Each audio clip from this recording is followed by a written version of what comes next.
For centuries, we have been told that the Gospels, alongside the entire New Testament, was written initially in Greek.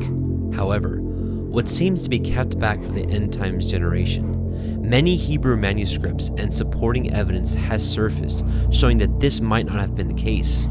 Join us as we take a line-by-line approach, revisiting the Gospels of our Messiah from a Torah-obedient perspective, reading through and comparing what might have been the original, the Hebrew Gospel of Matthew.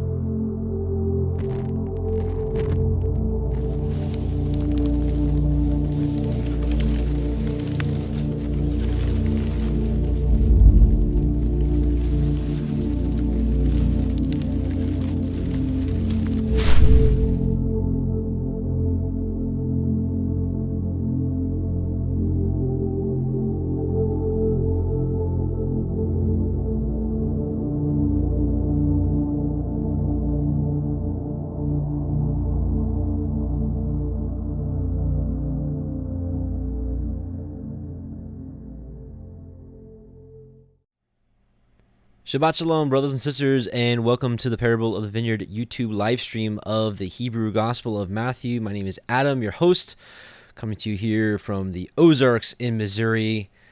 Those of you that are here live in the chat, where are you all at tonight? So, Shabbat Shalom, happy Sabbath to you. This is, quite frankly, the best day of the week, if I can be quite honest with you.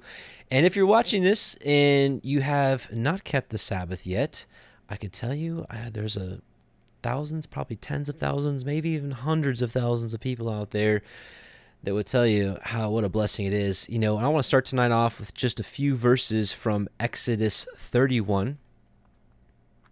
And it reads, "Wherefore the children of Israel shall keep the Sabbath, to observe the Sabbath throughout their generations for a perpetual covenant."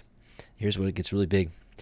"It is a sign between me and the children of Israel forever. For in 6 days Yahuwah made the heaven and the earth, and on the seventh day he rested and was refreshed." And any one of you out there that have kept a Shabbat or two can probably say the exact same thing. As Yahuwah was refreshed on the seventh day, it's a day where we can put down work, where we can put down labor, and it's a day to him. It's in the book of Jubilees. It says it's a day to eat and to drink and to bless him who has created all things. And what a blessing it is. So I'm thrilled to keep this Shabbat with you. And if you're watching this as a recording, hey, glad to be with you on whatever day of the week it is that you're watching this. So with that being said, let's start with a little bit of prayer and we will get tonight started. So, Heavenly Father, O Yahuwah, we come before you in Yahusha's name, and we thank you first and foremost for being brought back to you by the blood of your Son, Messiah Yahusha, who laid down his life willingly for us. We know that no man can come to you but through him, and we are very thankful, O Yahuwah, that you gave us of your Son so that we could have hope. And he did teach us how to walk in spirit and in truth. And we thank you for opening our eyes in these latter days to your whole truth, your Torah, your commandments, and how righteous they are and how they are for perpetual generations, just like your Shabbat. And we hope that you open our eyes and ears to your words tonight, that we may hear, be hearers and doers of your word, and grow thereby. In Yahusha's name, we bless you. Amen. Was that a huge crack of thunder or what? It's a good way to get tonight started off. And you know what's interesting? What's really interesting is in the opener, it says, "Truly I say to you, that generation shall not pass until all these things be fulfilled," or "this generation shall not be passed." But what's interesting is in the Hebrew Gospels, it says "that generation." So it confirms my thoughts and many others' thoughts that in Matthew 24, he's talking about a remote generation, not the current generation that he was talking to at that time. So again, the Greek says, "Truly I say to you that this generation shall not pass." So a lot of people are like, hey, he's talking about this generation, not some people in the future. It's not us. This is, anyways, verses like that lead to preterism and things like that. But it's amazing that the Hebrew gospel says that generation. So much like the book of Enoch starts off with his that those words that the book of Enoch was not written for his generation, but for a remote one, which is for to come, which will be living in the day of the tribulation, when the sinners shall be removed. So with that being said, here we are at www.hebrewgospels.com, and we'll be reading from the Hebrew Gospels from Sepharad, and so here we are. This is part 6, I believe, and I've titled this Light of the World. Last week we went over the Beatitudes, which covered Matthew 5, 1 through 12. Tonight we're going to be reading 13 through 30. And this is part of the Sermon on the Mount. It's probably going to take us quite a few weeks just to go through Matthew 5, 6, and 7, because in my opinion, this is my favorite part of the book. I think this is the meatiest part of the book of Matthew, and I don't want to rush it. I really want to take my time in this, and hopefully you're not in a rush either, right? So let's get started. I think I would like to read actually Matthew 5, 13 through 30 all the way through, and then we're going to go back and take it line by line, as we often like to do, to get as much as we can out of the text to see what's really being said, compare it with other chapters, verses, books, to get the full idea of what's going on. So Matthew 5:13.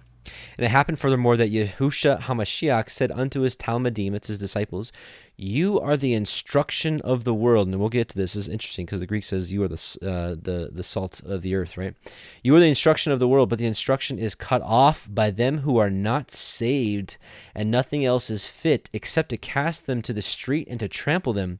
The light of the world is not able to hide the city that rests on the mountain. No man lights the lamp in order to set it under a covering, but to set it upon the menorah, in order to give light to all those who are in the house. So let your lamp shine before all, that they may see your good deeds and praise your Father who is in the heavens.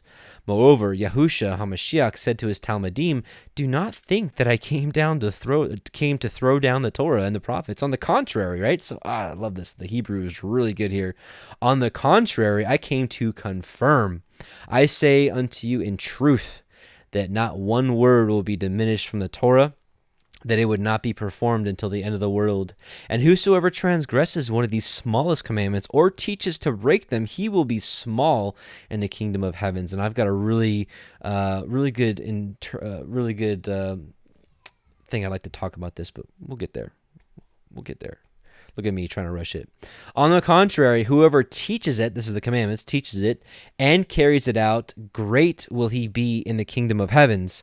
And I say unto you in truth, that if you do not become righteous ones more than the wise ones and the Perushim, that's the Pharisees, you will not enter into the kingdom of the heavens. That is right. You yourselves have heard what it was said, the first ones, you must not murder, and that whosoever murders is fit for judgment. And I say unto you that whosoever hates his brother, he is fit for judgment. And whosoever says to him, petty, which means simple-minded or easy to be manipulated, he will be fit for the fire of Gehenna. And in this case, when you come to willingly offer your freewill offering and you remember that you sinned against your brother, leave your freewill offering before the altar and go first make peace with your brother, and afterward you may return to willingly offer your freewill offering. And when you are in the way, you must fulfill the will of your adversary, that he does not deliver you into the hand of the judge, and the judge deliver you into the hand of his servant, and you be placed in prison. Truly, you will not depart from there until your fulfillment, even if the guilt be small. Moreover, Yahushua said to his Talmudim, you yourselves have heard that the old Torah, which is this word here, I want to clarify that. It means the original Torah, not the latter oral man-made Torah. You must not commit adultery, and I say to you that every man that looks at a woman and desires her in his heart, he already performed adultery. Surely, if your right eye offends, take it out and remove it far from you, for it is better that one member perishes than for all the body to be punished. And if your right hand offends, cut it off and remove it far from you, for it is more appropriate to you that one member perishes than for all the body to be punished forever. And I want to stop there. And let's go back. Let's go back to verse 13 and let's break it down now. So, and it happened furthermore that Yahushua HaMashiach said unto his Talmudim, you are the instruction of the world, but the instruction is cut off by them who are not saved, and nothing else is fit except to cast them to the street and to trample them. Right? So a big difference from the Greek. So Matt 5:13. You are the salt of the earth, but the salt has lost its savor. Wherewith shall it be salted? It is thenceforth good for nothing, but to be cast out and to be trodden under foot of men. So we're going to find out here that there's not a whole lot of difference here, and you'll see what I'm talking about. First, let's go here, and let's look at this covenant of salt. Let's read about the covenant of salt, right? As salt was regarded as a necessary ingredient of the daily food, and so all of the sacrifices offered to Yahuwah, it became an easy step to the very close connection between salt and covenant making. When men ate together, they became friends. Compare the Arabic expression, there is salt between us. He has eaten of my salt, which means partaking of hospitality, which cemented friendship. Compare eat the salt of the palace, Ezra 4:14. Covenants were generally confirmed by sacrificial meals, and salt was always present. Since, too, salt is a preservative, it would easily become a symbolic of an enduring covenant. So offerings to Yahuwah were to be by a statute forever, and that's what this awakening of people coming to the truth, coming to the Torah, is realizing that, hey, this is forever. And as the words that we read from Messiah himself is that I didn't come to tear down the Torah, I came to confirm it with you. A covenant of salt forever before Yahuwah. And so let's go over a couple of verses here, and let's talk about the covenant, right? The covenant of salt. So 2 Chronicles 13:5. Ought ye know that Yahuwah Elohim of Yashrael gave the kingdom over Yashrael to David forever, even to him and to his sons by covenant of salt. Right? We're gonna get to the connection here of covenant of salt and why the Hebrew gospel happens to say you are the instruction of the world instead of the salt of the world. You'll get the connection here in a second. Genesis 17:7, and I will establish my covenant between me and you and your seed after you and your generations for an everlasting covenant. Just like the Shabbat, it's forever. This covenant is forever. It gets renewed. I mean, just in the first 6 books, the Torah and in Joshua, the covenant was renewed a couple times, right? To be an Elohim unto you and to your seed after you. Exodus 19:5. Now therefore, if you obey my voice indeed and keep my covenant, then you shall be a peculiar treasure unto me above all people, for all the others mine, and you shall be unto me a kingdom of priests and an holy nation. These are the words which you shall speak to the children of Yashrael. And we know that Peter almost verbatim quoted these words. Jeremiah 31:31 through 33. Behold, the days come, saith Yahuwah, that I will make a new or even a renewed covenant with the house of Yashrael and with the house of Yahudah, not according to the covenant that I made with their fathers in the day that I took them by the hand to bring them out of the land of Egypt, which my covenant they break, although I was an husband unto them, saith Yahuwah. But this shall be the covenant that I will make with the house of Yashrael after those days, saith Yahuwah. I will put my Torah, their law, the Hebrew word here for law is Torah. I will put my Torah in their inward parts and write it in their hearts, and will be their Elohim, and they shall be my people. So this is what's different here, is he's going to put their Torah in our hearts. And unfortunately, most of us were taught to think that I'm going to put my law in your heart so that you can just follow your heart. And I don't know what the churches really teach anymore these days, but certainly he would put his Torah in our heart so that we'd actually do it. And I'll share that with you in a second. But this is what's different here, is that he would actually write it on their hearts, right? And they shall be my people. And here's why. In Deuteronomy 29:1 through 4, these are the words of the covenant which Yahuwah commanded Moshe to make with the children of Yashrael in the land of Moab, beside the covenant which he made with them in Horeb. And Moshe called unto all Yashrael and said unto them, You have seen all that Yahuwah did before your eyes in the land of Egypt unto Pharaoh, and unto all his servants, and unto all his land, the great temptations which your eyes have seen, the signs and those great miracles. Yet Yahuwah has not given you a heart to perceive and eyes to see and ears to hear, even unto this day, right? Unto this day.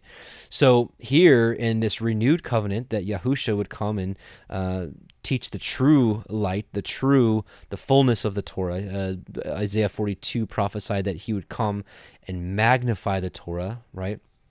And to make it great. So that he would give the true teachings of the Torah that was lost over time and really kind of taken over by man-made traditions and man-made amendments, if you will. That's what the Talmud is full of. It's like, hey, here's this verse in Torah. Here's what it really means, and here's how we're gonna apply it, right? Things like, we'll read it tonight at some point. Psalm 24: "Who shall ascend the hill of Yahuwah?" Right. He who has clean hands, and so they turn that into, you gotta wash your hands before you eat, right? And so Yahusha's like, no, you can eat with dirty hands. That's not a big deal. The stomach that I made for you, it'll clean that out and put it out into the other end, just fine. All right, and so Isaiah 49. Thus saith Yahuwah, the Redeemer. This is where we're going to kind of bring it home and kind of transition into really how this instruction, covenant, salt kind of all falls into place here. Thus saith Yahuwah, the Redeemer. And again, this is Isaiah 49. I got here 7 through 18. I don't think we're going to read that much. I don't think we need to. Thus saith Yahuwah, the Redeemer of Yashrael and his Holy One.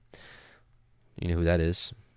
Even the demon recognized Messiah Yahusha as the Holy One of Elohim, to whom man despiseth. We know that he was a man despised, Isaiah 53. To whom the nation abhorreth, right? The nations hate him. To a servant of rulers, kings shall see and arise, princes also shall worship, because of Yahuwah that is faithful, and the Holy One of Yashrael, and he shall choose you. Thus saith Yahuwah, in an acceptable time I have heard you, and in the day of salvation I have helped you. And I will preserve you and give you for a covenant of the people. So now we're starting to get an idea. You are the instruction of the world. Compare that with you are the salt of the world, the covenant of salt. I will give you for a covenant of the people, to establish the earth, to cause to inherit the desolate heritages, that you may say to the prisoners, go forth, to them that are in darkness, show yourselves. They shall feed in the ways, and their pastures shall be in all high places. So this is really all stuff that Messiah Yahushua did at his first coming. But there's going to be something said about this, about in the end times, that his true people will be a covenant for the people. And we'll just read here to verse 10. They shall not hunger nor thirst, neither shall the heat nor sun smite them. For he that has mercy on them shall lead them, even by the springs of water shall he guide them. And we know this is Revelation talk, where when they're in New Jerusalem, they're not going to hunger anymore. They're not going to thirst. The sun's not going to beat on them. All those kind of things. And okay, that's all I've got there. And oops. And so now let's get back to you are the instruction of the world. Let's get to that. So what's this Hebrew word? Let's see. Let's take a look at this. So the word Torah, which we know is translated as law, right? But what does Torah actually mean? So it's defined as law, direction, instruction, right? Down here from the root of what is it? The root is yada. That's right. The root is yada. So from the root yada, which means to teach, instruction, or doctrine, right? So this is the root word of Torah comes from yada, and we'll look at yada real quick, which means to teach, direct, instruct, teacher, right? Instruct, lay, teach. So really, right? So this is instruction, right? Let's take a look at also or, because Torah can be from yada. It's almost like it's like a combination of yada and or. Torah, or. So in Torah is the word or, which means light. So remember that. We'll get to that here actually in just a second. Actually, in just a moment, we'll get to that. So we're going to get back to light or the Torah in just a moment. But first, let's talk about where in Isaiah kind of brought it home together that you are to be a covenant to the peoples, right? Matthew 28:19 through 20. So thinking about our job, even now before we're regathered, a lot of people do believe that when the regathering happens, taken into New Jerusalem, there's going to be a mission for people. We'll talk about that another time because I could really get into a long side conversation about that. But Matthew 28:19 through 20, what's our job right now? This is the last instructions given in Matthew 28. Go therefore and make disciples of all nations, baptizing them in the name of the Father and the Son and of the Ruach HaKodesh, teaching them to observe all that I have commanded you. So, right, you are the instruction, right? You are the instruction of the world. So teach them. Remember, instruction, Torah, teaching them to observe all that I have commanded you. And lo, I am with you always to the close of the age. Psalm 96:1 through 3. Oh, sing to Yahuwah a new song. Sing to Yahuwah, all the earth. Sing to Yahuwah. Bless his name. Tell of his salvation from day to day. Declare his glory among the nations, his marvelous works among all the peoples. That's what we should be doing. We should be declaring how magnificent Yahuwah is, the creator of all things, especially in this day and age where people think that we came from monkeys and lizards and amphibians and this primordial soup in the water and stardust and Big Bang and all kinds of stuff. No. The word says exactly where he came from. Declare how amazing he is. Maybe you have a testimony. I'm pretty sure if you're watching this stream, you're probably in a place where Yahuwah has done something amazing for you and you have some sort of testimony. Share it with somebody. Declare of his glory among the nations. Psalm 18:43, you did deliver me from strife with the peoples. You did make me the head of the nations, right? A covenant for the people. People whom I had not known serve me. The wisdom of Solomon. This is in the Apocrypha from the 1611 KG. It's called the Wisdom of Solomon. Chapter 3. But the souls of the righteous are in the hand of Elohim, and no torment will ever touch them. In the eyes of the foolish they seem to have died, and their departure was thought to be an affliction, and their going from us to be their destruction, but they are at peace. For though in the sight of men they were punished, their hope is full of immortality. Having been disciplined a little, they will receive great good, because Elohim tested them and found them worthy of himself. Like gold in the furnace, he tried them, and like a sacrificial burnt offering, he accepted them. Now this is, I wish we had this for our Torah portion the last couple of weeks where we were talking about how we are now like an ascending offering before Yahuwah, right? We're a whole burnt offering for him. We offer our whole selves to him. But this is interesting. I wish I would have had this. Like a sacrificial burnt offering, he accepted them. In the time of their visitation, they will shine forth and will run like sparks through the stubble. They will govern the nations and rule over the peoples, right? So again, you are the instruction of the world. At some point, whenever this goes down, the people that are found worthy and are entering into New Jerusalem will rule and reign with Yahusha. They will govern the nations and rule over the peoples, and Yahuwah will reign over them forever. Those who trust in him will understand truth, the Torah, and the faithful will abide with him in love, because grace and mercy are upon his elect, and he watches over his holy ones, his Kodesh ones. Praise Yah. Now, thinking about you are the instruction of the world. We're supposed to be the examples, right? Yahuwah's woken us up. He's taught us truth. He's called us back into his true service. We should be good examples, not stinkiness, right? We shouldn't be a bunch of rough people with people like, you celebrate Christmas. You do this, you do that. That's wrong. No, listen, there's a better way to do it. Deuteronomy 4:5-8. Behold, I have taught you statutes and ordinances as Yahuwah my Elohim commanded me, that you should do them in the land which you are entering to take possession of it. Keep them and do them, for that will be your wisdom and understanding in the sight of the peoples or the nations, who, when they hear all these statutes, they will say, surely this great nation is a wise and understanding people. For what great nation is there that has an Elohim that is so near to it, and Yahuwah, our Elohim, is to us wherever we call upon him? And what great nation is there that has statutes and ordinances so righteous as all this Torah, which I set before you this day? That's how people should perceive this. And we'll get into more of that here in a second, of what Yahusha is actually teaching here, that you are the instruction of the world, right? So we shouldn't be people's first impressions of us shouldn't be arguing what's the correct Sabbath, and is it this, or is it that, or how long are your tzitzits, and do you have the right color of tzitzits on, and whatever else, the correct pronunciation of the name. You don't say it right, you're not in. That shouldn't be people's perception of us and how they see this truth, because nobody will be drawn to that. They'll be like, I don't want anything to do with that.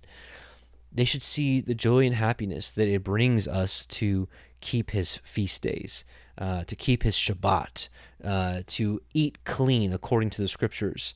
And sure, why not? These tzitzits, right? But we should do these things in a loving manner, in a non-confrontational manner. And, you look at the writings, you look at the life of Abraham. He wasn't rough with anybody, right? Except for, when they stole his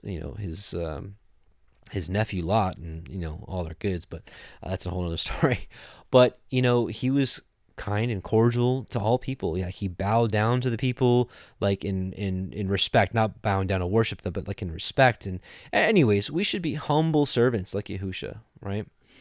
So again, you are the instruction of the world. We can equate this to the covenant, his Torah, being instruction, and being an example to the people.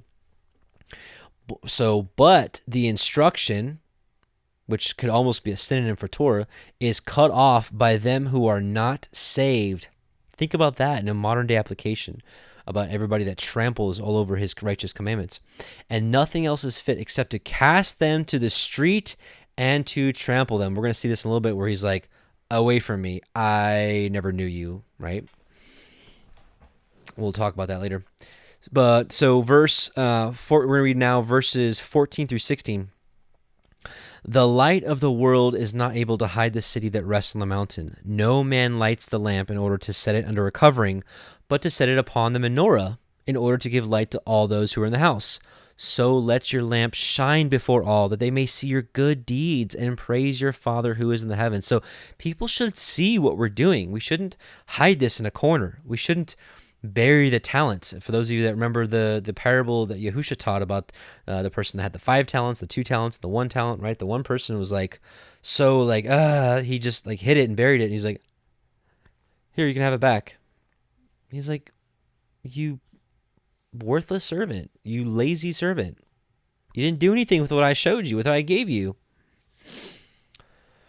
So let's talk about, now we're going to tie this together with instruction, Torah, light. Remember the word Torah, which is, instructions. I mean, that's probably the best English translation. It shouldn't, if we were to translate a modern day translation of Torah, it could almost be like instruction, right? Keep all the words of my instructions for living.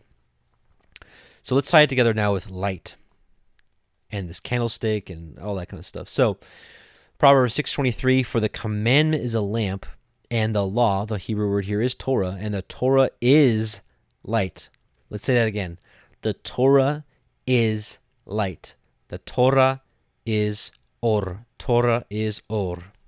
And reproofs of instruction are the way of life. So here we have that word instruction, right? So reproofs, instruction is the way of life. So now let's talk about where he says, right? You're the light. The light can't be hid, but you need your works need to be shown before people. So they're like, whoa, what's different about you? There's something up there. There's something different about you. What church do you go to? What denomination are you? Are you a Jew? Like, there's something different about you. What are you? Leviticus 24, 1-2, and Yahuwah spake unto Moshe, saying, Command the children of Yasharel that they bring unto you pure olive oil beaten for the light to cause the lamps to burn continually. So he likened us to the light or the lamp. So remember, right? So let your lamp shine before all. Revelation 1:20, the mystery of the 7 stars which you saw in my right hand, and the 7 golden candlesticks.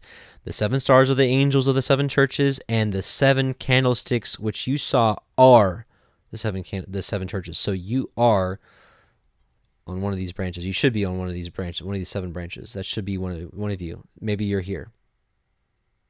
Maybe I'm here or here. I don't know. We'll find all that out in due time. So if the commandment was to have the light burning at all times, right? That means the instruction of Torah should be burning within you at all times.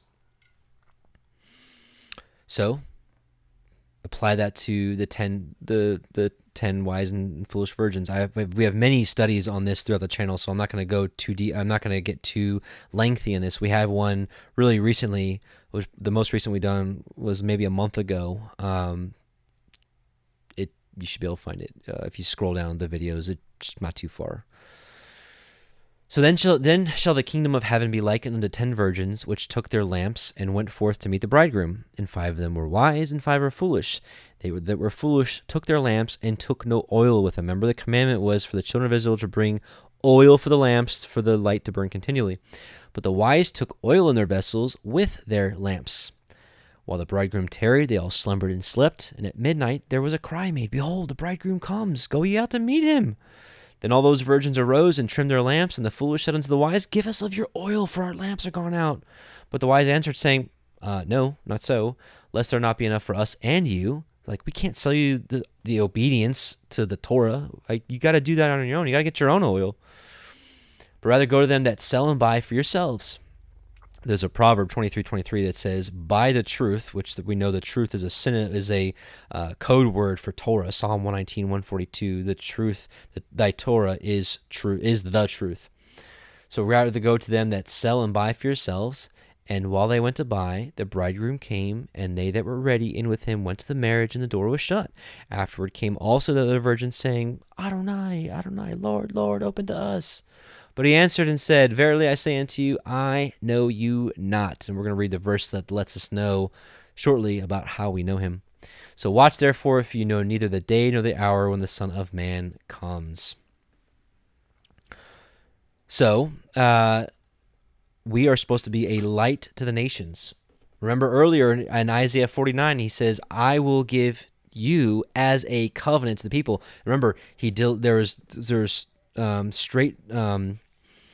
was straightforward.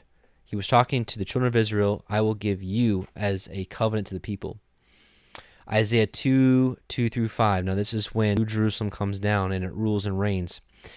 And it shall come to pass in the last days that the mountain of Yahuwah's house shall be established on the top of the mountains, and shall be exalted above the hills, and all nations shall flow to it. And many people shall go and say, Come ye, let us go to the mountain of Yahuwah, to the house of the Elohim of Jacob, and he will instruct us of his ways, and we will walk in his paths. For out of Zion shall go forth the Torah, instruction, teaching, and the word of Yahuwah from Jerusalem. Well, who's going to teach it? Who's going to teach the nations that'll come up and say, hey, let's go up and let's learn this stuff? Who's going to teach it, you think? And he shall judge among the nations, and shall rebuke many people, and they shall beat their swords into plowshares, and their spears into pruning hooks. Nation shall not lift up sword against a nation, and neither shall they learn war any more. O house of Jacob, come ye, let us walk in the light of Yahuwah.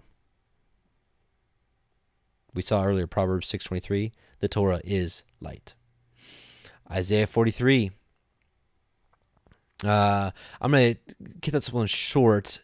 Basically, he is talking, listen, but now thus saith Yahuwah that created you, O Jacob, and he that formed you, O Yasharel, Fear not, for I have redeemed you, and I have called you by name. And let's see.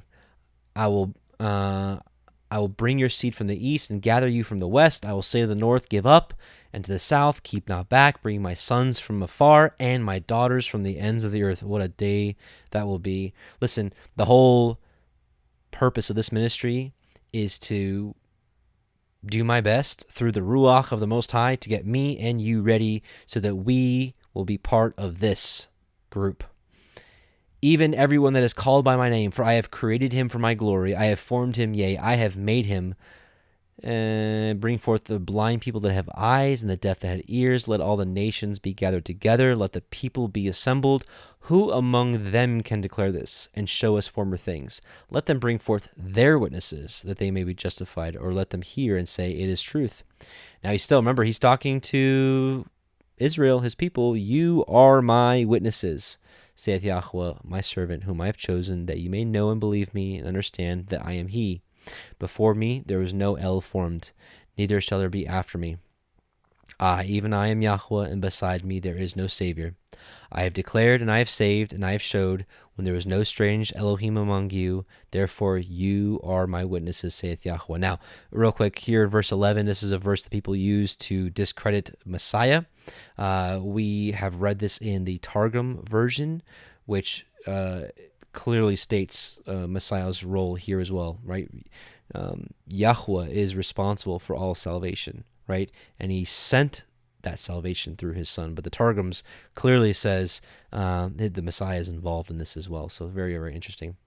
Isaiah 43:21, this people I have formed for myself, and they shall show forth my praise. Remember, declare his glory among the nations. Praise him among the people. Let them know. Don't be silent. Psalm 102, 13 through 22, you shall arise and have mercy upon Zion. Again, this is when New Jerusalem comes back. For the time to favor her, yea, the set time is come. For thy servants take pleasure in her stones, and favor the dust thereof. So the heathen shall fear the name of Yahuwah, and all the kings of the earth thy glory. When Yahuwah shall build up Zion, he shall appear in his glory. He will regard the prayer of the destitute, and will not despise their prayer. This shall be written for the generation to come, and the people which shall be created shall praise Yahuwah. For he hath looked down from the height of the sanctuary, from heaven did Yahuwah behold the earth, to hear the groaning of the prisoner, to loose those that are appointed to death. Brothers and sisters, it is appointed for all men to die once, but in the last days, there will be a generation of people that have come back to him, that are ready, that have been brought back to him, have been redeemed, purchased back through the blood of Messiah, and are keeping his commandments. I do believe that those people who are ready will be loosed of this appointment with death. Why? To declare the name of Yahuwah in Zion and his praise in Jerusalem, when the people are gathered together, and the kingdoms to serve Yahuwah. Now, this is what I was saying earlier. We're going to read Psalm 24. So, again, we're talking about, well, now I just want to actually, you know what? Well, I'll just read it anyways. Psalm 24, 3 through 6. Who shall ascend into the hill of Yahuwah, and who shall stand in his holy place? He that has clean hands, and it's not because wash your hands, wash your hands. This is talking about the works of your hands, and a pure heart, who has not lifted up his soul into vanity, nor sworn deceitfully, he shall receive the blessing from Yahuwah and righteousness from the Elohim of his salvation. This is the generation of them that seek him. And I'm telling you, brothers and sisters, there is a generation waking up that is seeking him, that seek your face, O Jacob Selah, right? Psalm 27, when he said, seek ye my face, right? Our heart said unto him, your face, Yahuwah, we will seek. Isaiah 26, 1 through 2, in that day shall this song be sung in the land of Yahudah. We have a strong city. Salvation will Elohim appoint for walls and bulwarks. Open ye the gates, that the righteous nation which keepeth the truth may enter in. And what is the truth? Psalm 119, 142, thy righteousness is an everlasting righteousness, and thy Torah is the truth. Hallelujah. Okay, so let's see. Now, part of getting into that city here. 2nd Esdras 7, 1 through 14, in case you're new.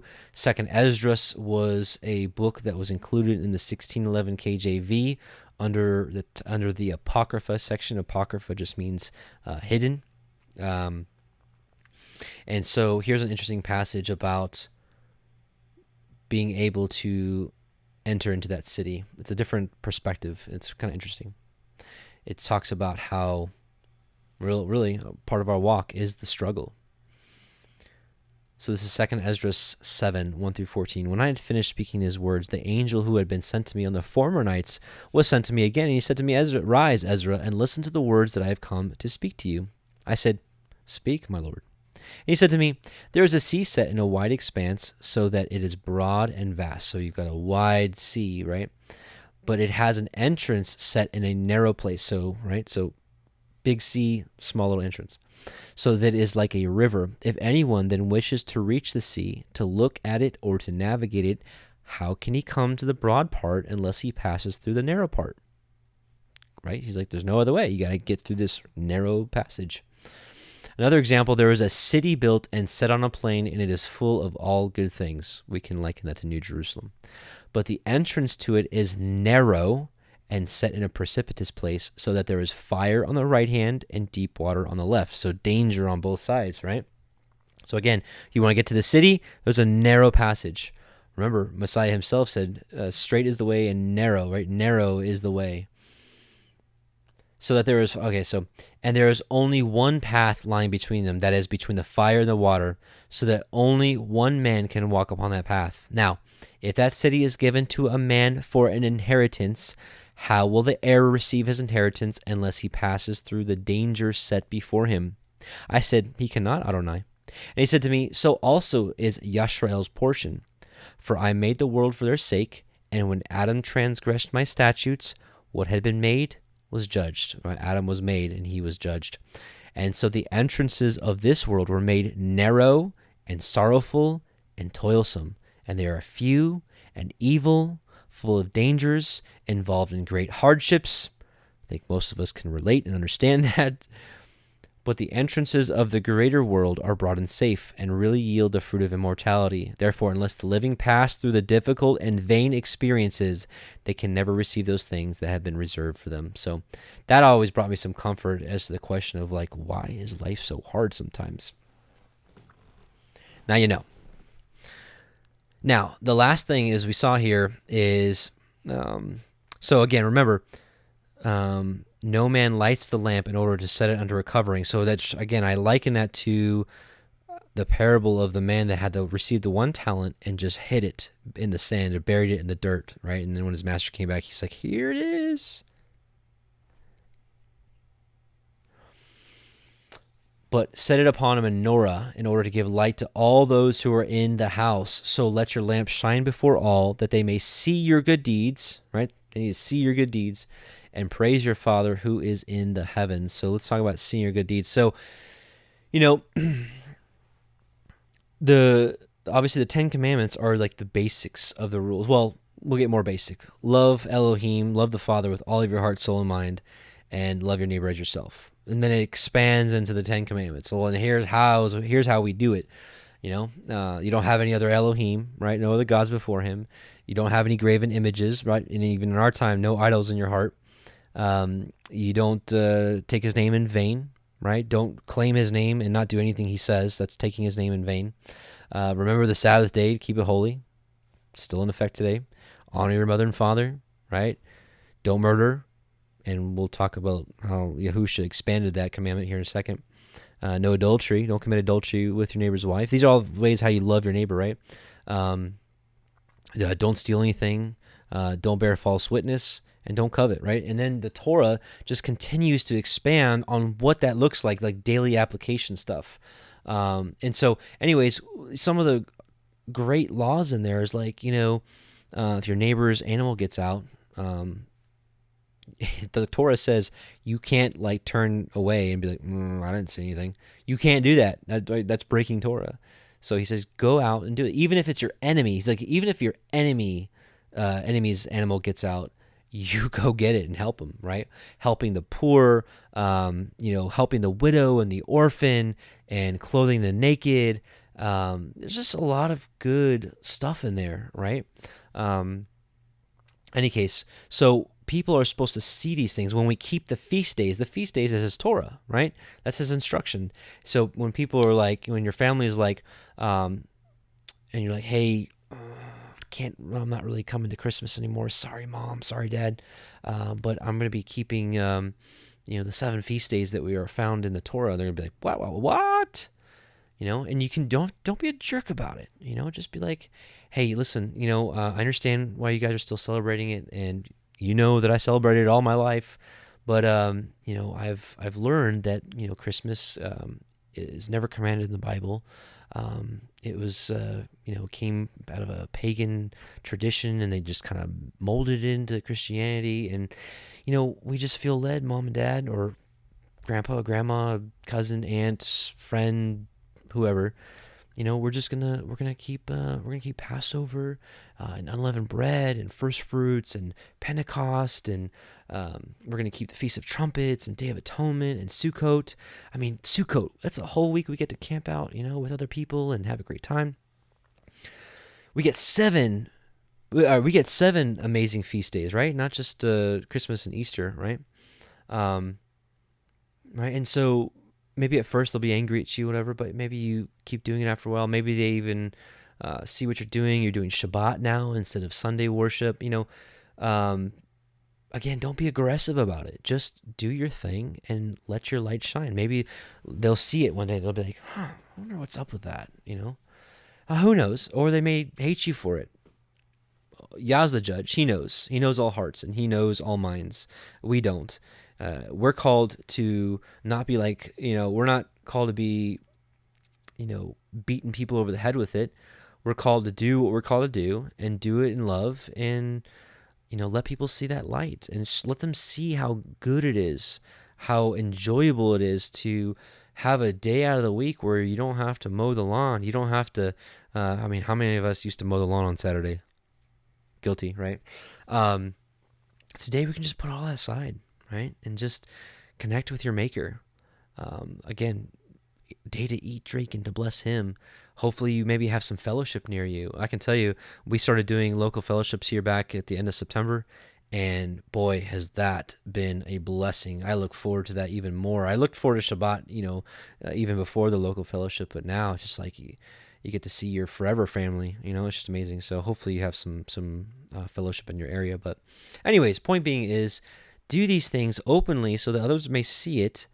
And, like there's a commandment in Exodus where it's like, if you borrow something from your neighbor and it breaks in your care, you pay him for it, right? So yeah, that means like you borrow someone's car and it breaks down on your watch, pay him for it, right? You borrow somebody's lawnmower and it breaks on your watch, you pay him for it. Even if it was old and dilapidated, they're like, oh, no. That was really old. It was going to break down anyways. Don't even worry about it. You say, no, actually in Exodus such and such, I can't remember off the top of my head, it actually says that if you borrow something of somebody's, you got to pay him for it. You don't think that's going to do something to them? And be like, oh, no, really, it's okay. No, I can't. I have to pay for it. And I want to, because I enjoy walking out the Father's commandments. There's just so many different examples. And if you don't know the Torah yet, get to know it, read it, let it speak to your heart. These are right rulings that the Most High has commanded for all time. Anyways, so there's a lot more we can discuss on that. If you want to learn more, read the Torah for yourself. If you need a little help while you're reading it, myself and many other Torah observant ministries out there have a Torah portion each week where we go through it line by line and talk about it and see what parts of the Torah we can keep, which ones we can't, because the big misconception is that we have to keep every law that's in there, when even Messiah himself didn't keep every law. And you're like, what? Right? Because some laws are for men only, some are for women only, some laws are for kings only, some are for priests only, some are for the high priest only, some are only for when you're in the land of Israel. There's so many different categories of situational things. So some of them are for all time. And so anyways, I would highly suggest looking at the Father's instructions, aka His Torah, and falling in love with them, you might find that it's everything you've been looking for all of your life. So in seeing your good deeds, we have to recognize that there is a past. There are some deeds that aren't supposed to be seen, right? Matthew 6:1-4, take heed that you do not your alms before men, which alms is like, giving to the poor, to be seen of them. Otherwise you have no reward of your Father which is in heaven. Therefore, when you do your alms, do not sound a trumpet before you as the hypocrites do in the synagogues and in the streets, that they may have glory of men. Verily I say unto you, they have their reward. But when you do your alms, let not your left hand know what your right hand does, and that your alms may be in secret, and thy Father which seeth in secret himself shall reward thee openly. And obviously the epitome of that is, you're feeding a homeless man, right? And you're like, look everyone, selfie, look what I'm doing. That's probably the worst of that. But, you're helping, if you're helping the poor or a widow or whatever, keep that secret. Keep that between you and Yahuwah, right? Otherwise, the only glory you get is for someone being like, wow, so-and-so, that's really nice of them. That's it. That's all you get. So we have to be careful about some of the righteous deeds that we do needs to be in secret. And Yahusha rightly delineates that. So now, big part, Matthew 5:17-19. This section here, alongside Matthew 7:21-23, was like a huge wake-up call for me. Like this passage that we're about to read and the other one I was just mentioning were probably the two biggest pieces where I'm like, man, Messiah really did not come to do away with the Torah, and he actually taught it, right? Moreover, Yahushua HaMashiach said to his Talmudim, do not think that I came to throw down the Torah and the prophets. On the contrary, right? So what's the opposite? Contrary, is opposite. What's the opposite of throwing down the Torah, throwing away the Torah? Renewing it, establishing it, teaching it, doing it, telling his disciples to do it. So on the contrary, I came to confirm. And when I read this, I know I'm in a very small minority of people that think the way I do or have an understanding the way I do. But thinking about confirming, it reminded me of Daniel 9:25-27. It says, know therefore and understand that from the going forth of the commandment to restore and to build Jerusalem unto Messiah the Prince, there will be 7 weeks and 62 weeks. The streets shall be built again, and the wall, even in troublous times. And what's amazing is from the commandment, from the final commandment given from Artaxerxes to actually build, because it took, like, after they came back from Babylon, it took like 100 years for them actually to start rebuilding Jerusalem. They built the temple up, but they didn't rebuild Jerusalem until the command from Artaxerxes. And from that time, with these weeks being weeks of years, puts you right at the time of Messiah Yahusha. Could be no one else, according to this Daniel prophecy. And after 62 weeks, Messiah shall be cut off, killed. In the Septuagint, it says destroyed, right? But not for himself, and the people of the prince that shall come shall destroy the city and the sanctuary, and the end thereof shall be with the flood, and unto the end the war desolations are determined. Now listen, this he shall confirm the covenant with many for 1 week. I believe that the Hebrew gospel got it right when it says he came to confirm the Torah, confirm the covenants, right? He shall confirm the covenant with many for 1 week. And in the midst of the week, so this 7-year period the Messiah came, he was cut off. What's half of 7 years? 3.5 years. We all have believed, or not we all, a lot of us believe that Messiah had a 3.5 year ministry, and then he was crucified. So in the midst of the week, so halfway through the 7 years, he shall cause the sacrifice and the oblation to cease. So what did he do? Right, he came and did away with the sacrificial system and put it away until the time of New Jerusalem, until the time the kingdom comes. And so no burnt offering, no sacrifice for sins was accepted by the Most High after the Messiah offered himself up. So anyways, so my point here is, and he shall confirm the covenants, right? And so that's what it says here. Do not think that I came to throw down the Torah and the prophets. On the contrary, I came to confirm. And so again, I know I'm in a very minority here, but I do believe it's Messiah Yahusha, not the Antichrist, that confirms the covenant. This covenant is speaking about, I do believe, is the covenant of Yahuwah. But anyways, not getting too far down that rabbit hole. I say unto you in truth, in Torah, that not one word shall be diminished from the Torah, that it would not be performed until the end of the world. And whosoever transgresses one of these smallest commandments, or teaches to break them, he will be small in the kingdoms of heaven, or kingdom of heavens. On the contrary, whosoever teaches it and carries it out, great will he be in the kingdom of heavens. So, I want to share a couple things with you. So speaking about the Torah, right, and doing the Torah. 1 John 2, 1 through 11. My little children, these things I write unto you, that you sin not. In another passage, 1 John 3, 4, he defines sin as transgression of the Torah. And if any man sin, we have an advocate with the Father, Yahushua HaMashiach, the righteous. And he is the propitiation or atonement for our sins, and not for ours only, but also for the sins of the whole world. And hereby we do know that we know him, if we keep his commandments. Remember earlier, I was talking about how, I never knew you. We read the wise and the foolish virgins. He says, verily, I don't know you. So you're not coming in. So again, remember, hereby we do know that we know him, if we keep his commandments. He that saith, I know him, and keepeth not his commandments, is a liar, and the truth, the Torah, is not in him. But whoso keepeth his word, in him verily is the love of Elohim perfected. Hereby know we that we are in him. He that saith he abides in him, so he who says, I live in Messiah, Messiah is in me, I live in Messiah, in him ought himself also so to walk, even as he walked. How did he walk? Humbly, gentle, patient, teaching. He rebuked when it was time to rebuke. Don't get me wrong, right? So he wasn't all soft. There was times where he had to, say harsh things to people. But overall, his demeanor was cool, calm, collective, right?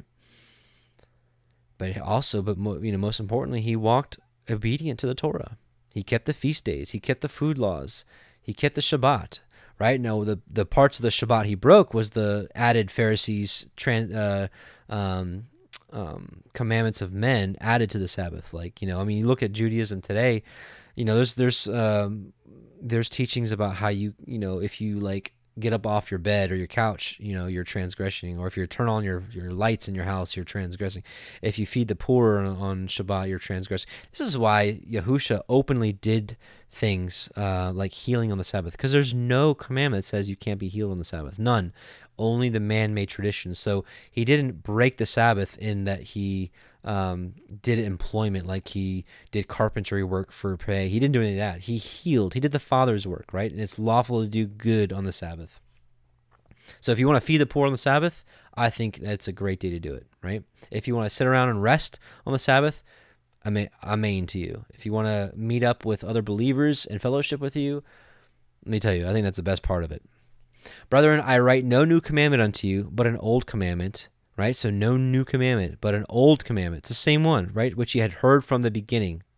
The Hebrew word here would have been bereshit if it was, this is the Greek, but the old commandment is the word which you have heard from the beginning. He's like, there's nothing new here. Nothing's changed. Again, or furthermore, a new commandment I write to you, which thing is true in him and in you, because the darkness is past, and the true light now shineth. He that saith he is in the light, in the Torah, and hateth his brother, is in darkness even until now. So the opposite of light, Torah, is darkness, Torah breaking. He that loveth his brother abideth in the light, and there is none occasion of stumbling in him.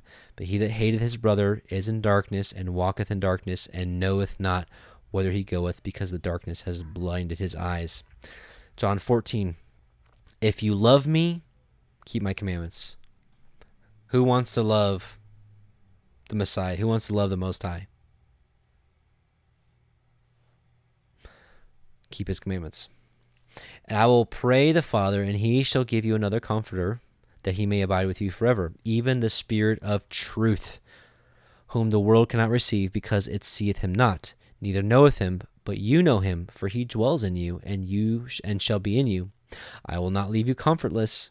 I will come to you. Yet a little while, and the world seeth me no more. But you see me, because I live. Ye shall live also. And that day ye shall know that I am in my Father, and my Father in me. He that has my commandments and keeps them, he it is that loves me. And he that loves me shall be loved of my Father, and I will love him, and will manifest myself to him. Judas said unto him, not Iscariot, Adonai, how is it that you will manifest yourself unto us, and not unto the world? Yahushua answered and said unto him, If a man love me, he will keep my words. And my Father will love him, and we will come unto him, and make our abode, our home with him. He that loves me not, keepeth not my sayings, and the word which ye hear is not mine, but the Father's which sent me. These things have I spoken unto you, being yet present with you. But the Comforter, which is the Holy Spirit, the Ruach HaKodesh, the set-apart Spirit, whom the Father will send in my name, he will teach you all things, and will bring all things to your remembrance whatsoever I have said unto you. So let's look at the prophecy of the Spirit being given to his people. Ezekiel 36, 26 through 27. A new heart also will I give you. Remember we read earlier, Jeremiah 31, I will write my Torah on your hearts. A new heart also will I give you, and a new spirit will I put within you, and I will take away the stony heart out of your flesh, and I will give you a heart of flesh. Remember earlier we read in Deuteronomy, he's like, I have not given you a heart, or eyes to perceive, or heart to perceive these commandments yet. And I will put my spirit within you, and cause you to walk in my statutes, and you shall keep my judgments and do them. So the whole point of receiving the Spirit is to help and guide us into actually walking in his statutes and his judgments, his right rulings, and do them. That's the whole point in prophecy of receiving the Ruach. Pardon me.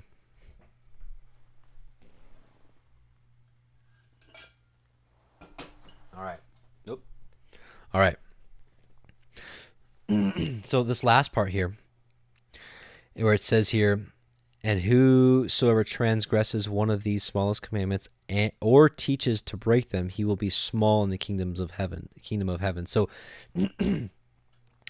many people will teach and will be like, hey, so see, even if they don't do the commandments, they'll be in New Jerusalem. They'll be in the kingdom. And I used to believe that. I did. Not anymore. And this is, again, one of the great things about local fellowship is you get to hear what the Ruach is putting on other people, not through comments or message boards, but straight out of their mouth. And again, where 2 or 3 are gathered in his name, there he is in the midst of us. But so what this is saying, so again, let me read this again. And whosoever transgresses one of these smallest commandments or teaches to break them, he will be small in the kingdoms of heaven. So what the mainstream thought is here is, look, see, you don't have to keep the heavens. You just be small. And people are like, fine, I'm fine with being small, because we're supposed to be humble. And that's a noble thought. But I don't believe that it's just saying you're going to be in New Jerusalem, you're just going to be smaller, than everybody else. Because I can share with you probably hundreds of verses that says that people that break the commandments will not get in. So what does this mean that he will be small in the kingdom of heavens, right? Revelation 11:15. And the seventh angel sounded, and there were great voices in heaven saying, the kingdoms of this world are become the kingdoms of our Adonai and of his Christ and of his Messiah, and he shall reign forever and ever. So think about this. New Jerusalem rules and reigns over all the earth. The entire earth becomes his kingdom. So people that are outside of the gate of New Jerusalem are still in his kingdom. They're not inside. They're not inside New Jerusalem. They're not going to make it inside, but they're outside in the host, right? So again, the kingdom of this world has become the kingdom of our Adonai. So the entire world will be part of his kingdom. Whether you're in or out depends on your belief and your actions. Here, I'll show you. Revelation 22:14 through 15. Blessed are they that do his commandments, that they may have the right to the tree of life and may enter in through the gates into the city. This city is New Jerusalem. People that do his commandments are the only ones going to be able to get in. For without, so there's going to be people outside of it, without are dogs, sorcerers, and whoremongers, and murderers, and idolaters, and whoever loveth to make a lie. Commandment breakers. Matthew 7:21 through 23. Not everyone that says unto me, Adonai, Adonai, but really, in truth, when that day happens, they're probably going to be saying, Lord, Lord. shall enter into the kingdom of heaven, but he that doeth the will of my Father which is in heaven. Many will say to me in that day, Adonai, Adonai, have we not prophesied in your name, and in your name have cast out devils, and in your name have done many wonderful works? These are believers. Don't let anybody lie to you and say that these are unbelievers, right? Unbelievers don't prophesy in his name. Unbelievers don't cast out devils in his name. And unbelievers don't do many wonderful works in his name, right? Remember, in your name, we've done many wonderful works, right? We had orphanages. We fed the poor. We clothed the naked. We did all these things, which is stuff we're supposed to do. So I'm not diminishing that fact. I'm just saying there's a lot of people that are doing those things but aren't keeping his commandments. And then I'll profess unto them, I never knew you. Remember that again. Herein is how we know that we know him, if we keep his commandments. They say, depart from me, ye that work iniquity. And let's see what that word looks like.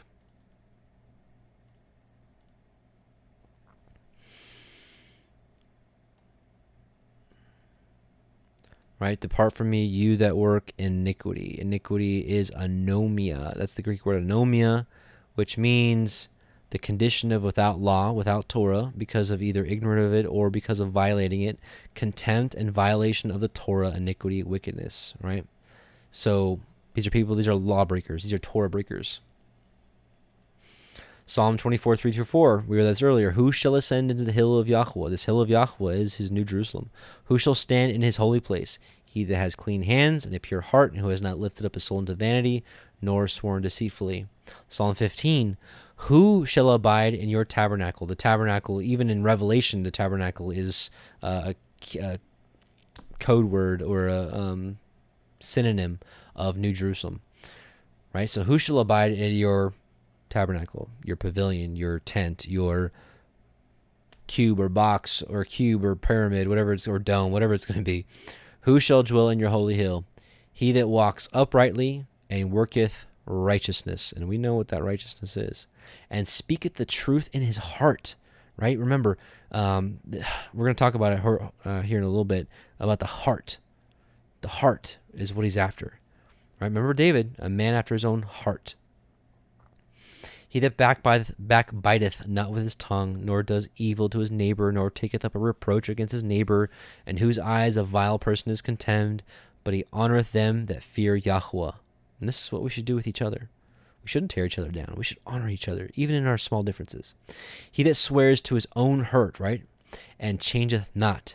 He that putteth not out his money to usury, right, you don't charge interest when you lend out money, nor taketh reward against the innocent. He that does these things shall never be moved.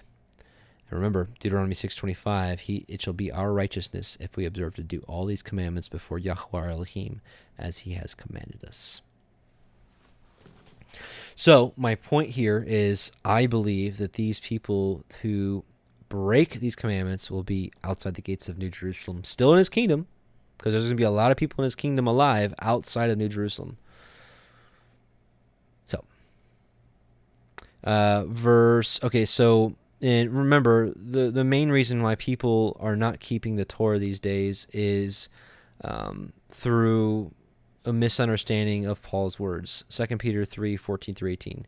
Therefore, beloved, since you are waiting for these, be diligent to be found by him without spot or blemish, and at peace, and count the patience of Yahuwah as salvation, just as our beloved brother Paul also wrote to you according to the wisdom given to him, as he does in all his letters when he speaks of them these matters. There are some of the things that are in them that are hard to understand, which the ignorant and unstable twist to their own destruction, as they do the other scriptures. You therefore, beloved, knowing this beforehand, take care that you are not carried away with the error of lawless people and lose your own stability, but grow in grace and knowledge of our Adonai, or of our Yahuwah and the Savior, Yahushua HaMashiach, right? So here he's basically saying people are going to use Paul's letters to their own destruction. And there's 2 billion professing Christians on this earth, and most of them are deceived. As nice as they are, as loving as they are, as much as they love the Father, at least they say they do, the scriptures teach us that we love him by keeping the commandments. He's like, you love me? Here's how you can show it, right? Verse 20, Matthew 5:20. And I say unto you in truth that if you do not become righteous ones more than the wise ones and of the Perushim, the Pharisees, you will not enter into the kingdom of heaven. So we got to be more righteous than the Pharisees, right? Didn't they love the Torah? I don't think so. Matthew 15, 1 through 9. Then came to Yahusha, scribes and Pharisees, which were of Jerusalem, saying, why do your disciples transgress the traditions of the elders? For they wash not their hands when they eat bread. Remember we read that earlier? Who shall ascend the holy hill, right? He who has clean hands. So they're like, I better scrub, better not eat with dirty hands. And that's how the oral law happens, But he answered and said unto them, why do you transgress the commandment of Elohim by your tradition? For Elohim commanded, saying, honor thy father and thy mother, and he that curseth father or mother, let him die the death. But you say, whosoever shall say to his father or mother, it is a gift by whatsoever thou mightest be profited by me, and honor not his father or his mother, he shall be free. Thus ye have made the commandment of Elohim of none effect by your tradition. So basically, we are supposed to take care of our parents, even in our old age, especially in their old age. And so what this is saying here is that, the Torah would say to take care of your parents, especially even financially if they're struggling in their old age. And what the oral man-made laws would be like, hey, whatever you would have given to your parents, you give to the temple, you're good, right? Maybe even better, right? And so Yahusha's like, you just made your own law, right? Thus you have made the commandment of Elohim of none effect, right? You've nullified it. You've broken it. You hypocrites, right? You hypocrites. Well did Isaiah prophesy of you, saying, thus this people draweth nigh unto me with their mouth and honor me with their lips, but their heart is far from me. How many of the 2 billion Christians out there draw nigh to him with their mouth and with their lips, but their heart is far from him? Right? And continue, and it's the same thing today. Again, I'm not here to judge anybody else. I'm just laying out the facts that the majority of the 2 billion Christians out there, but in vain they do worship me, teaching for doctrines the commandments of men. Right? He laid out food laws for all eternity. He made your body. He told you what's good and what's not good. Through bad teachings and misinterpretation of scriptures, now most people eat ham and bacon and pork and shellfish and shrimp and lobster and crab, right? And other abominable food. He said to celebrate to keep holy the 7th day of the week. Now they do the first day of the week. All came from a Roman Catholic Church teaching, right? And biased translations. Acts 20 verse 7, the apostles met on the first day of the week. You look at the Greek there, it says the Greek word for first day of the week is Sabbaton. Sabbath. They met on the Sabbath, right? And other traditions, right? Of course, what's more famous tradition than Christmas?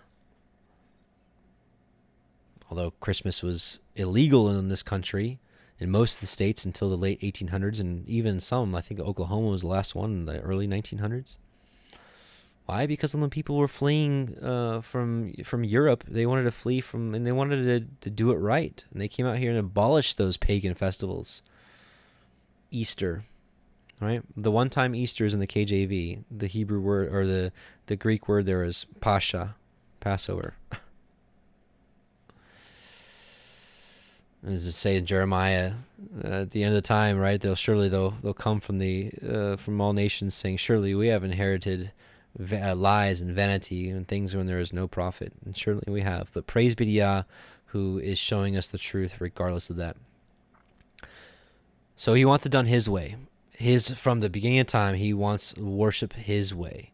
Just like the Israelites in the wilderness or at Mount Sinai when Moses was up there for a while, and they're like, let's make a feast unto Yahuwah. And let's do it by making this golden calf, even though he just told us not to do it, because this is all we really know. We just came out of Egypt for the last, some 100 some odd years, right?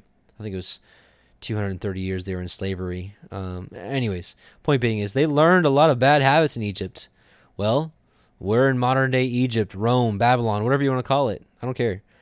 We've learned a lot of bad habits, but praise be to Yah, he's opening up our eyes and bringing us back to his ways. Hallelujah.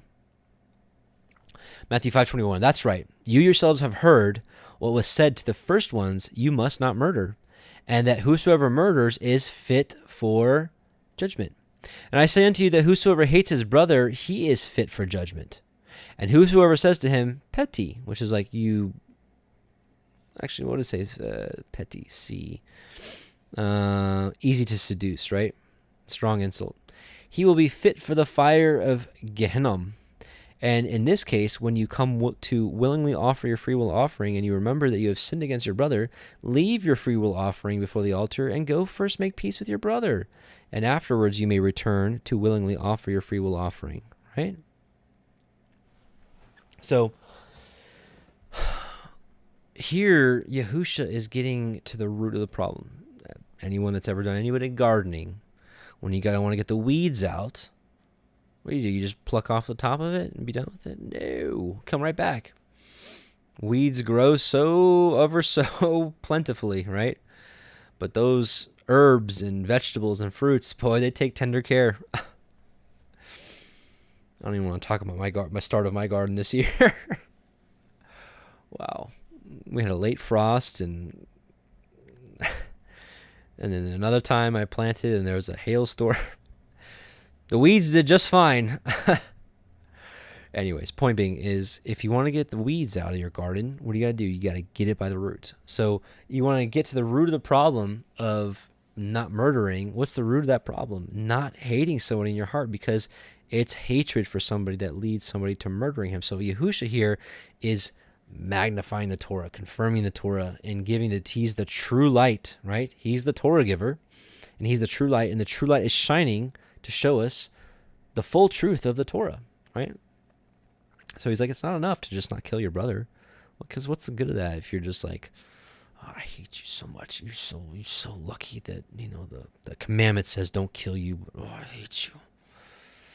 What good does that do? You're just a rotten person. And the interesting way that Abba made us is the person that holds on in their heart is the person that is in prison. They are the ones that are tormented. Person has envy, right, or jealousy for another. They're in torment. They're in utter torment.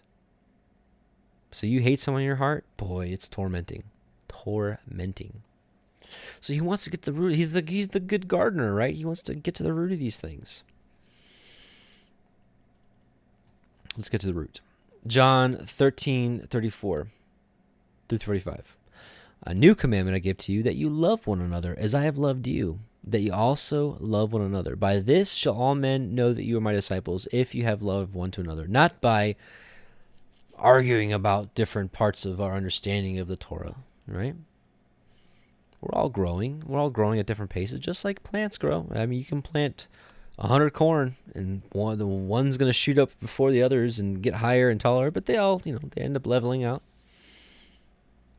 For the most part. Leviticus 19:18, here it is in the Torah, you shall not avenge nor bear any grudge against the children of your people, right? Don't bear a grudge. Let it go. Make peace with your brother. But thou shalt love thy neighbor as thyself. I am Yahuwah. And look, Messiah himself quoted straight up from the Torah on loving your neighbor. Proverbs 10:12, hate stirreth up strifes, but love covereth all sins. That was repeated in the New Testament, right? But it's an Old Testament precept. Love covereth all sins. Proverbs 17:9, he that covereth a transgression seeketh love, but he that repeateth a matter separateth very friends. Right? It's loving to cover somebody's transgression. 1 Peter 4:8, and above all things have fervent charity among yourselves. This word charity here is love. For charity, love, shall cover the multitude of sins. 1 Peter 22, seeing you have purified your souls in obeying the truth, the Torah, through the Spirit, unto unfeigned love of the brethren. Unfeigned, unmovable, unshakable love. We're supposed to be forever family. Whoever coined that term, that term here on one of the chats, I saw it a couple times. I'm like, ooh, that's good. But if we're supposed to be forever family, regardless of the differences we may hold, right? obeying the Torah. I mean, look at how Peter breaks this down. First we are purified, obey the Torah through the Spirit unto unfeigned, unshakable, unbreakable love of the brethren. See that you love one another with a pure heart fervently. It's pretty strong words. Fervently is pretty strong. Here's an example in 2 Samuel of what hating someone in your heart leads to and why Yahushua had to get to the root of it. This is about Absalom and Amnon. 2 Samuel 13:1, and I'm just going to shorten the story just for time's sake. And it came to pass after this that Absalom, the son of David, had a fair sister whose name was Tamar, and Amnon, the son of David, loved her. So Amnon loved his sister.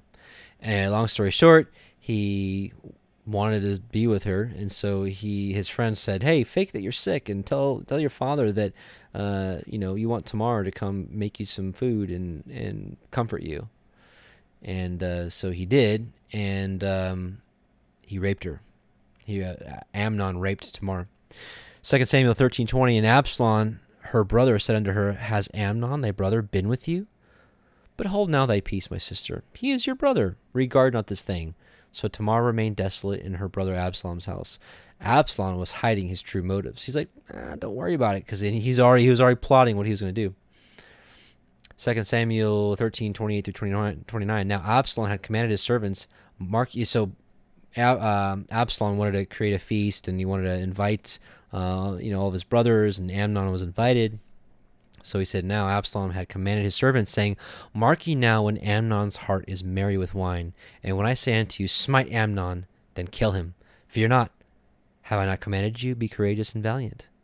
The servants of Absalom did unto Amnon as Absalom had commanded. Then all the king's son arose, and every man got him up upon his mule and fled. So he killed him because he hated him, because he slept with his sister. But had Absalom listened to the Torah, there might have been a different outcome. Leviticus 19:17, "Thou shalt not hate thy brother in thine heart." So this is nothing new. When Yahushua's like, don't murder, but don't also hate him in your heart. It wasn't new. He came and refreshed it, right? He connected the dots. He's like, it's not just enough to not kill your brother, but don't hate him, because guess what? What's this going to eventually lead to?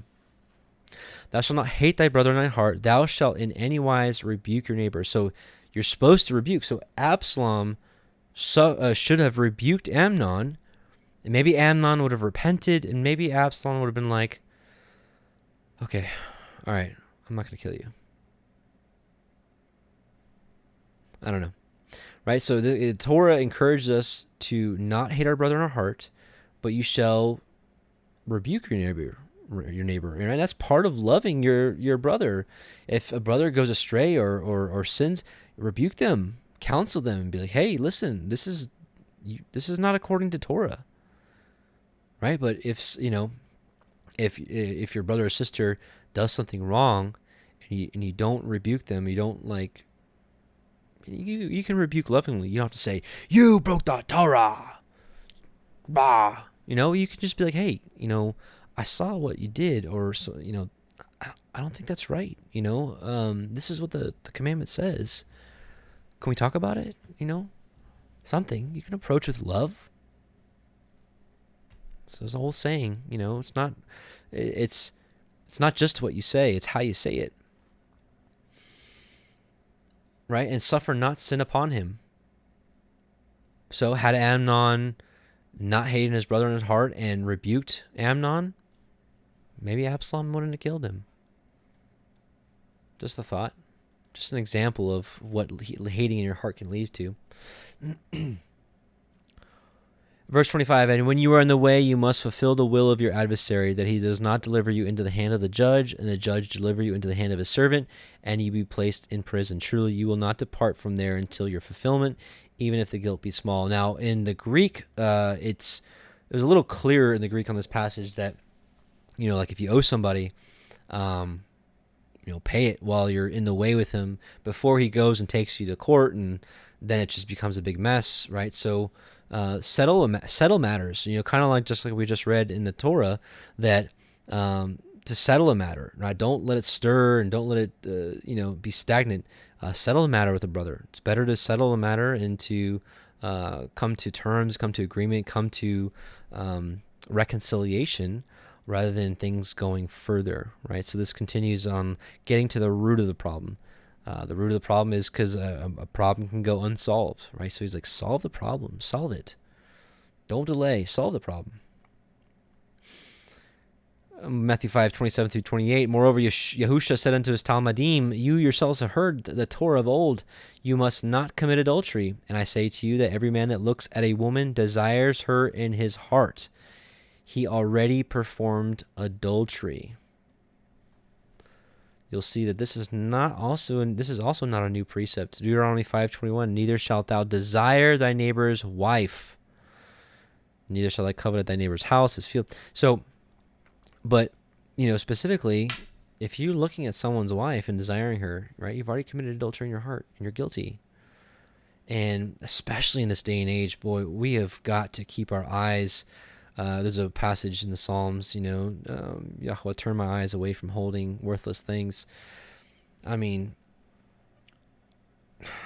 the way women dress these days, I'm talking specifically to you men out there. I don't know, maybe you women have some similar issues to deal with, but the way women dress today, were, just, I don't need to get into that, and the availability of what you can look at on the internet, and I don't recommend watching TV or movies anymore.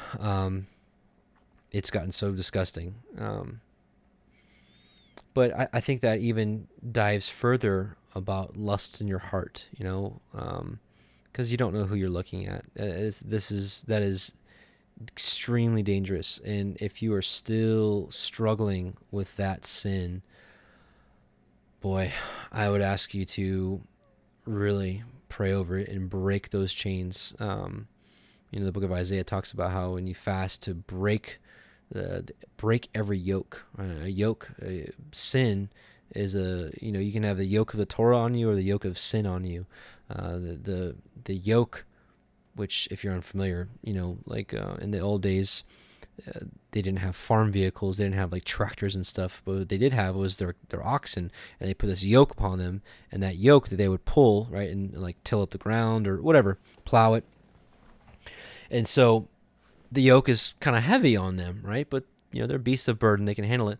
But the yoke of sin is much heavier on your soul, on your shoulders, on your mind, than the yoke of the Torah is easy. It's light. It's not burdensome, right? So, anyways, I'm not really sure where I was going with that. But any case, point being is that we have got to be very careful. We got to be very careful with those sins, especially the sins of lust, fornication. Can even be mental fornication, spiritual fornication.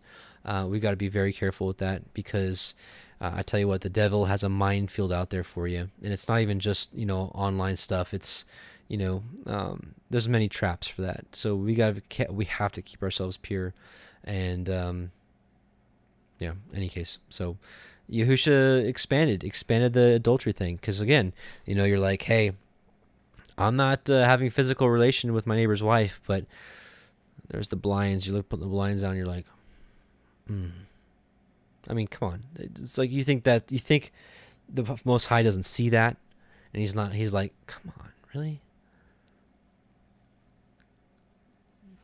You're nasty, right? 1 John 2:5-17. Love not the world, neither the things that are in the world. If any man love the world, the love of the Father is not in him. For all that is in the world, and again, I'm talking about what's available, freely available on your phones and internet and blah. For all that is in the world, the lust of the flesh and the lust of the eyes and the pride of life is not of the Father, but is of the world. And the world passeth away, and the lust thereof, but he that does the will of Elohim abides forever. Forever. All right, last section, and we're gonna end tonight. And since we're ending a little early, we'll probably do a couple songs, and then after that, I might come on and hang out with the chat for a little bit, and I've been missing that. I've been missing doing that with you also. All right, last section here. Matthew 5:29-30. Surely if your right eye offends, take it out and remove it far from you, for it is better for you that one of your member perishes than for all the body to be punished. And if your right hand offends, cut it off and remove it far from you, for it is more appropriate to you that one member perishes than for all the body to be punished forever. So does he really want us to pluck our eyes out of our eye sockets and cut off our hands? Probably not. But I think here, this is my opinion. I can't speak for the Most High. I can't speak for Yahusha. I'm only sharing my understanding at this time. I don't think he really wants us to take a saw and be like, I can't stop looking at internet porn, so I'm just going to cut my hand off. That'll fix the issue. I think he's showing you that that's the severity of things, that it would be better for you. It would be better for you if your eyes are so lustful and you just got to look at all that nasty stuff, and your eye is greedy or envious of your brother because you're like, he got the promotion and I didn't. I deserve it more than him, or just something, whatever. Better to pluck out your eyeballs than to be envious or jealous or greedy or lustful or filthy or whatever it may be. But showing us the severity of these things. Here's an interesting passage from 2 Ezra 7. Again, just a little bit further, 7:36-38. Then the pit of torment shall appear, and opposite shall be the place of rest, and the furnace of hell shall be disclosed, and opposite it the paradise of delight. Then the Most High will say to the nations that have been raised from the dead, look now, and understand whom you have denied, whom you have not served, whose commandments you have despised. Look on this side and on that. Here is delight and rest, and there are fire and torments. Thus will he speak to them on the day of judgment. So Yahusha is telling us how serious sin is. That's the point, really, here at the end of the day. I'm kind of dancing around it. At the end of the day, he's saying how serious sin is. When in the book of James it says, when sin is completed, it brings forth death. So this, it's a good way to end this one. Sin is super serious, brothers and sisters, and we really have to shed it. Messiah did not come so that we can continue in our filth. He came so that we could be reconciled back to the Father. We can be baptized, and the receiving of the Ruach HaKodesh, which was prophesied to teach us and to guide us into keeping the commandments of the Most High, period. And that's probably the gospel right there, for the best of my understanding.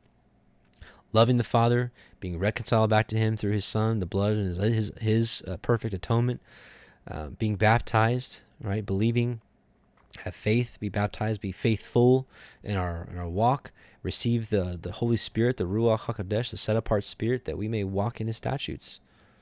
We may stumble, but we get back up and we don't commit the same sin again. So, that's the gospel. So with that, brothers and sisters, that is the end of our study for tonight. So we're going to do a couple things. If you want to stay with us, please do. If not, I understand. We are going to pray. We're going to do the priestly blessing. We're going to do another song. And then after that, I'm going to come back on and hang out with the chat for maybe 10, 15 minutes. And then we'll take a quick break, and then we'll do the Torah portions tonight, which will be Metzorah, which is Leviticus 14 and 15, and interesting passage, an interesting Torah portion tonight. It's amazing how often the Torah portions are relating to our current walk. And I'll share that with you tonight. So with that being said, brothers and sisters, let us pray. Heavenly Father, O Yahuwah, we come before you in Yahusha's name, a people that you have woken up out of the world, woken us up out of the traditions of men, and we praise you and thank you for giving us your true doctrine from heaven, your true commandments, your true Torah, your true Messiah, the one that was lawful and told us to walk as he walked. And we bless you and thank you on the Shabbat. We thank you so much for giving us an amazing day of rest, the same pattern that you set, the same example that you gave us in your creation week. You worked 6 days and rested the seventh. And here we are, O Yahuwah. We thank you for it. And if there's anyone out there that's listening to this and hasn't kept the Shabbat yet, I pray that you would impress it upon their heart to give it a try and to see how wonderful your set-apart feast days are, which includes your Shabbat. Abba, we love you, we bless you, and we thank you for all things that you have made, the heavens, the earth, and everything contained in it. And in Yahushua's name, Amen. And all the people said, Amen. All right, so what we're going to do now is the priestly blessing, and I think from here on out, we're probably just going to do the priestly blessing that Brother Jake and I felt led to put into a song. And after that, we'll listen to one other song, and then I'll see you all in the chat in just a moment. So here we go.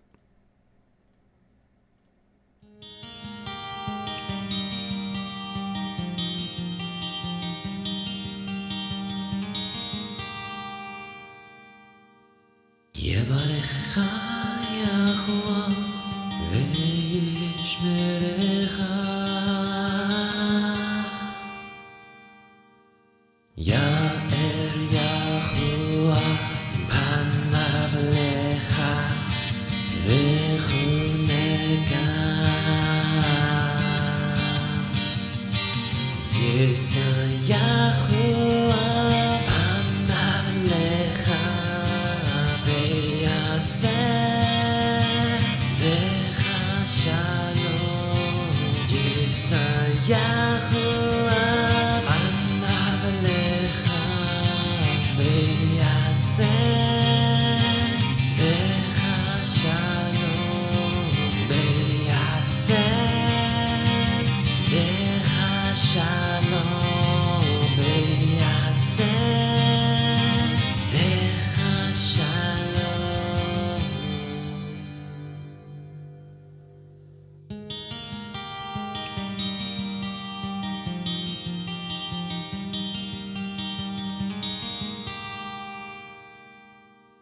Yahuwah bless you and keep you. Yahuwah make his face shine upon you and be gracious unto you. Yahuwah lift up his countenance upon you and give you peace. Yahuwah make his face shine upon you and be gracious unto you. Yahuwah lift up his countenance upon you and give you peace.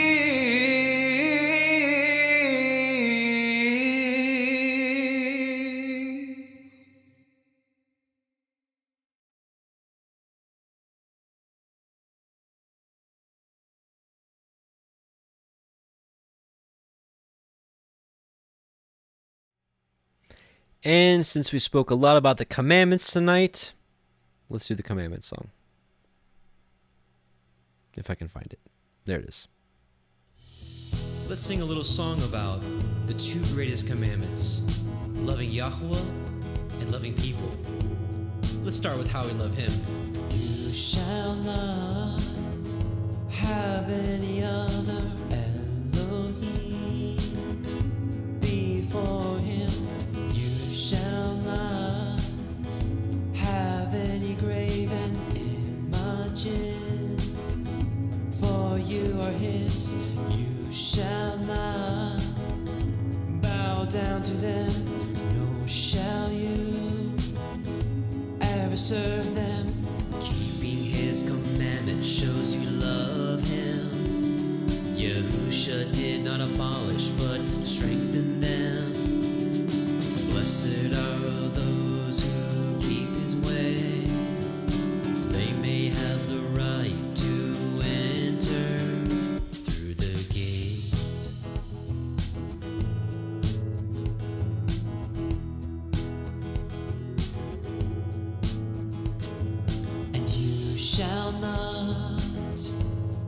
his name in vain, and remember the Sabbath day and keep it holy.